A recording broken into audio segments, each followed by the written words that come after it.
Hello to all students, how are you. Vigyan express में आप लोगों का बहुत बहुत स्वागत।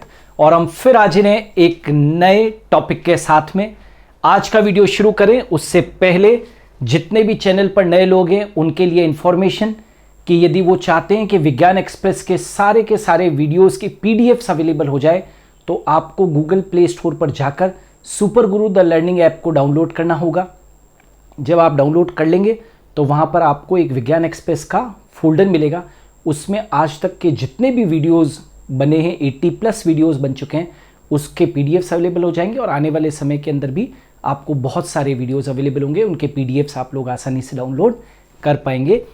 और आज की कुछ इंपॉर्टेंट लाइंस आप लोगों के लिए, in order to take a positive action we must develop a positive vision. याद रखना, if we are having a positive vision तो हमारे जितने भी एक्शंस होंगे वो सब क्या होंगे, पॉजिटिव होंगे। तो इम्पॉर्टेंट ये है कि अपने विजन को बहुत पॉजिटिव बनाइए तो आपके एक्शंस भी क्या होंगे, पॉजिटिव होंगे। यदि आपका विजन ही नेगेटिव है तो एक्शन भी क्या होंगे, नेगेटिव होंगे। इन्हीं पंक्तियों के साथ में मेरा आज का इम्पॉर्टेंट वीडियो है फाइलम सिलिंट्रेटा। मैंने एक वीडियो के अंदर फाइलम पॉरीफेरा बनाया था, अब हम लोग डिस्कस कर रहे हैं फाइलम सिलिंट्रेटा। इस फाइलम सिलिंट्रेटा का जो नया नाम है वो है निडेरिया। तो या तो आप निडेरिया कहिए या सिलिंट्रेटा, दोनों ही नाम मैंने लिख दिए हैं। न्यू नेम इज़ निडेरिया क्योंकि इनके अंदर नीडोब्लास्ट सेल्स मिलती है, इसलिए हम इनको निडेरिया कहते हैं। हिंदी में क्या कहते हैं, संघ सिलिंट्रेटा। नाउ इसके इंपॉर्टेंट क्वेश्चंस जो हैं उनको डिस्कस करते हैं। Body organisation. बॉडी ऑर्गेनाइजेशन का मतलब है शरीर संगठन। इनका शरीर संगठन कैसा है तो याद रखना, इनके अंदर tissue level of body organisation होता है। Tissue level of body organisation. Tissue level of body organisation यानी कि उत्तक प्रकार का शरीर संगठन। उत्तक प्रकार का शरीर संगठन होता है। सिमेट्री। इनके अंदर सममिति कैसी होती है तो सममिति जो है वो इनके अंदर रेडियल सिमेट्री होती है। रेडियल सिमेट्री, आर्य सममिति। ये क्विक रिवीजन का एक बहुत बढ़िया तरीका है। मैं आपको सारे के सारे फाइलम जो है इसी तरीके से क्विक रिवीजन के फॉर्मेट में चला दूंगा। याद रखना, इसके बाहर क्वेश्चन नहीं आएगा, ठीक है, ट्रस्ट मी। मेटाजेनेसिस। मेटाजेनेसिस का मतलब क्या होता है, alternation of generation. Alternation of generation. Alternation of generation यानी कि पीढ़ी एकांतरण। पीढ़ी एकांतरण। सिलिंट्रेट्स के अंदर जो पीढ़ी एकांतरण होता है उसी को अपने क्या बोलते हैं, मेटाजेनेसिस कहते हैं। मेटाजेनेसिस का मतलब होता है कि पॉलिप से मेडुसा, पॉलिप से मेडुसा, राइट, एसेक्सुअली बनता है, एसेक्सुअली बनता है। और मेडुसा से पॉलिप सेक्सुअली बनती है। इसे पीढ़ी एकांतरण कहते हैं। पीढ़ी एकांतरण या मेटाजेनेसिस कहते हैं। मेटाजेनेसिस कहते हैं। Are you getting? क्या कहा मैंने? पॉलिप से मेडुसा बनती है एसेक्सुअली और मेडुसा से पॉलिप बनती है सेक्सुअली। मेडुसा से पॉलिप बनती है सेक्सुअली। इसे पीढ़ी एकांतरण या हम क्या कहते हैं, दैट इज मेटाजेनेसिस कहते हैं। क्लियर है? तो मेटाजेनेसिस बहुत इंपॉर्टेंट है, मार्क कर देते हैं आपके एग्जामिनेशन पॉइंट ऑफ व्यू के लिए। नेक्स्ट, स्पेशल सेल्स है ना, विशिष्ट कोशिकाएं। विशिष्ट कोशिकाएं इनमें कौन सी होती है तो इनके अंदर विशिष्ट कोशिकाएं जो होती है वो नीडोब्लास्ट होती है। विशिष्ट कोशिकाएं कौन सी है,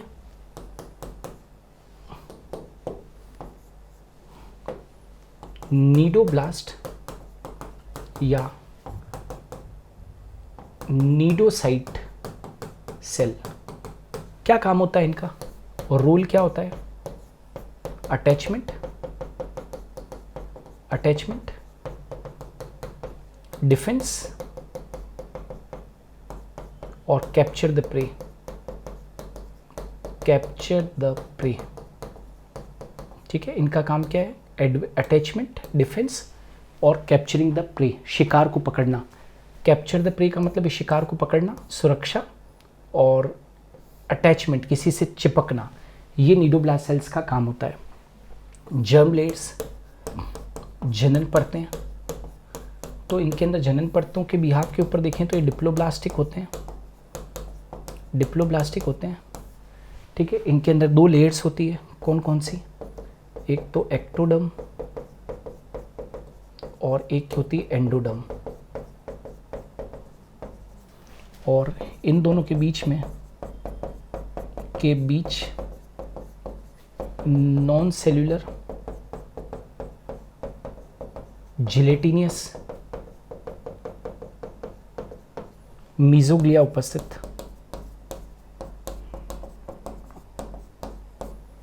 ठीक है, तो ये भी ध्यान रखना। एग्जाम्पल ऑफ पॉलिप, पॉलिप कैसा है? एसेक्सुअल फॉर्म है, एसेक्सुअल फॉर्म है, और इस पॉलिप का सबसे बढ़िया जो एग्जाम्पल है वो है एडमासिया। एक तो है एडमासिया और एक और एग्जाम्पल दे देता हूँ आपको, हाइड्रा। और एग्जाम्पल ऑफ मेड्यूसा, ये सेक्सुअल फॉर्म है, ये सेक्सुअल फॉर्म है, और इसका सबसे बढ़िया जो एग्जाम्पल है मेड्यूसा फॉर्म का वो है ओरिलिया, ओरिलिया। ठीक है, ओरिलिया, और एक क्या बोला मैंने? एडमासिया।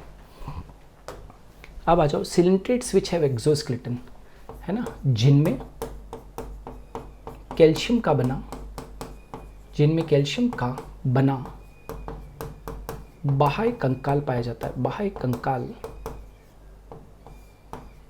पाया जाता है, जिनमें कैल्शियम का बना बाह्य कंकाल पाया जाता है।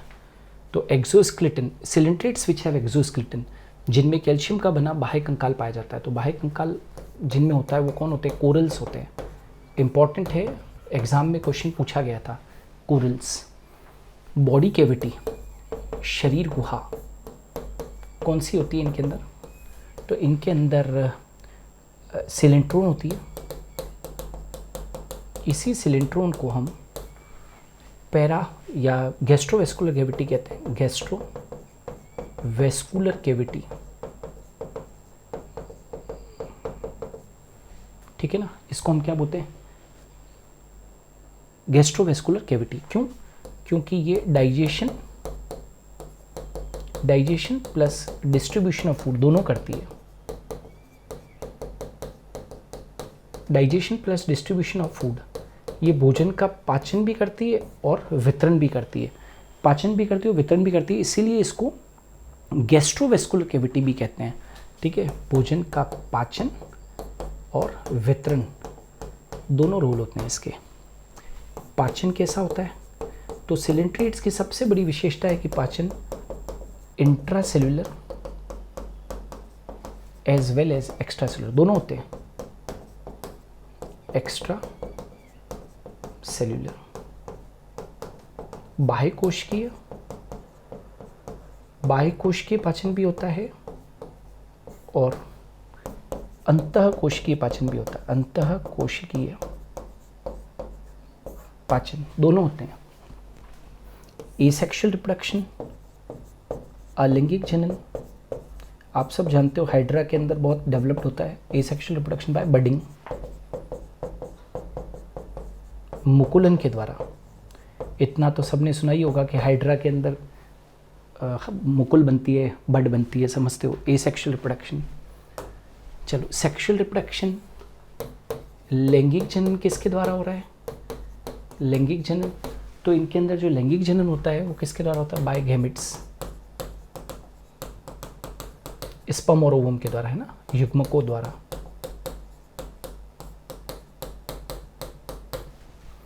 रेस्पिरेशन एंड एक्सक्रीशन, मतलब उत्सर्जन और श्वसन शरीर की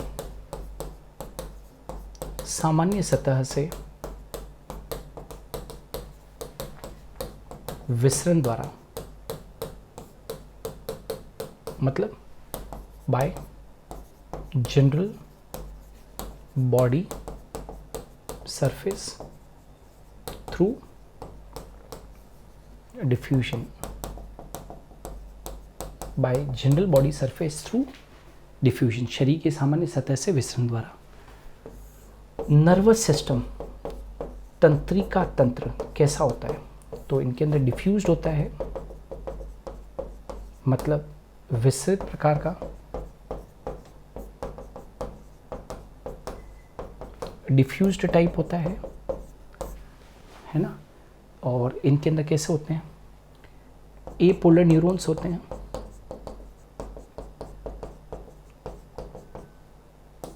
अध्रुवीय न्यूरॉन, और एपोलर न्यूरॉन्स होने के साथ साथ ये कैसे होते हैं? नर्व नेट होती है इनके अंदर, नर्व नेट होती है, तंत्रिका जाल होता है, तंत्रिका जाल, ठीक है। डिफ्यूज टाइप के होते हैं, विस्तृत प्रकार के होते हैं, एपोलर होते हैं, ठीक है, अध्रुवीय न्यूरॉन होते हैं। और सबसे पहले नर्वस सिस्टम का जो विकास हुआ, मतलब प्रारंभ जो हुआ नर्वस सिस्टम, वो इस सिलेंट्रेटा फाइलम में हुआ। Development, परिवर्धन,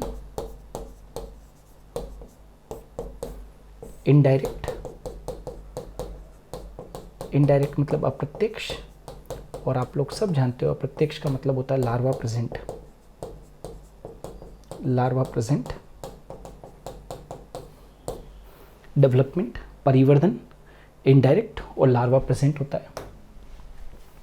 larva of Obelia, very important question पूछ लेते हैं। प्लेनुला, राइट, और larva of Aurelia, larva of Aurelia ephyra. Obelia का लार्वा कौन सा है? प्लेनुला, और ओरिलिया का जो लार्वा है वो कौन सा है? इफाइरा है। Clear? Now common name of Physalia है ना, Portuguese man of war, Portuguese man of war, पुर्तगाली योद्धा, पुर्तगाली योद्धा। ओबिलिया, ओबिलिया को हम क्या बोलते हैं? Sea fur. Obelia, common name of Obelia is sea fur, common name of Obelia is sea फर।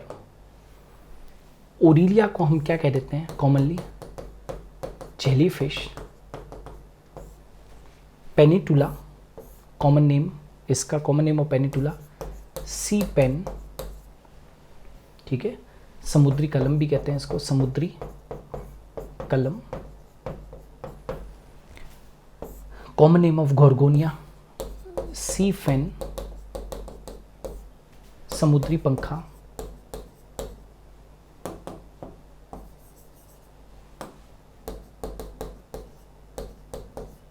पंखा। साइनिया, इसको बोलते हैं सन जेली, सूरी जेली, ठीक है। तो ये थे कुछ इंपॉर्टेंट की पॉइंट्स, कुछ इंपॉर्टेंट क्वेश्चंस फाइलम सिलेंट्रेटा या निडेरिया के। बहुत ज़्यादा संभावना होती है कि यदि सिलेंट्रेट से क्वेश्चन बनेगा किसी भी एग्ज़ाम में तो वो यहाँ से ही बनेगा, इसके बाहर नहीं बनेगा, क्योंकि जितना भी एक्सट्रैक्ट है वो मैंने यहाँ पर बता दिया है। यदि आप भी चाहते हो कि आपकी चॉइस का टॉपिक मैं यहाँ पर लेकर आऊँ तो कमेंट सेक्शन के अंदर कमेंट ज़रूर लिखिए। आपके कमेंट मैं ज़रूर पढ़ता हूँ, जवाब नहीं दे पाता हूँ लेकिन पढ़ता ज़रूर हूँ। चाहे रात को एक भी बच जाए तो भी मैं आपके कमेंट्स को देखता ज़रूर हूँ। तो ज़रूर कमेंट कीजिए, आपके कमेंट जो हैं वो हमें ताकत देते हैं। और हाँ, हर एक बच्चा कम से कम अपने ग्रुप्स के अंदर या अपने दोस्तों को या जिसको भी है वो वीडियोस को शेयर ज़रूर करे। हो सकता है कि आपके एक छोटे से शेयर से किसी की लाइफ बन जाए, क्योंकि देखिए पूरा फ्री ऑफ कॉस्ट है, इसका कोई कॉस्ट नहीं है, it's totally free of cost. मैं चाहता हूँ कि ज़्यादा से ज़्यादा बच्चों के पास में ऑथेंटिक, सटीक, हाई क्वालिटी कंटेंट बच्चों के पास में पहुँचे, बस एक ही सपना है। तो मेरे इस सपने को साकार करने के लिए आप इसको फैलाइए, खूब सारा फैलाइए, ताकि ज़्यादा से ज़्यादा बच्चों के पास में ये इन्फॉर्मेशन पहुँचे। आज के लिए इतना ही। हम कल फिर हाजिर होंगे एक नए वीडियो के साथ में विज्ञान एक्सप्रेस में। ठीक 11 बजे इंतज़ार कीजिए।